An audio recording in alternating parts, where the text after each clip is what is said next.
dalam 1 ke 2 minggu bau. Jangan usik badan. Ini tahi dia ke? Tahi ke? Dia tahi dia. Sambil makan sambil berak tu kan. Tahi dia macam tu. Tak apa, nanti saya kemaskan. Baik pijak tahi. Ikan nak kacang. Allah. Ai gaduh pula. Mau gaduh tak mau gaduh? Saya tak ada. Depan. Akan berebut kan. Kita kata dia akan berebut. Tak boleh ambil plastik. Ai gaduh. Apa kau nak bising?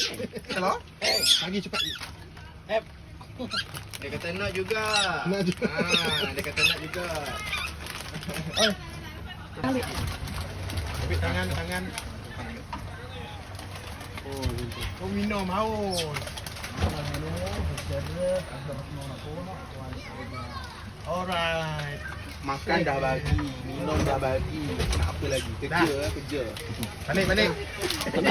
Kan. Tapi okeylah, behave lah dia. Tak. Bagus. Orang kan. Kan ni juga. Dia akan attack. Ini dengan apa? Allah haus betul. Kita tengok kawasan. Ada kawasan yang kita tak konti tu. Lalunya dia akan agresif sikit. Sedikit agresif. Saya pula begitu. Dia paling laju sebenarnya pisang. Pisang. Kacang ni nombor 2 lah. Kategori nombor 2 lah. Kalau tengah hari, abang datang lah.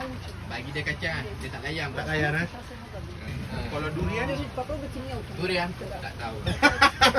Sebab tak pernah try lagi. Tak pernah try.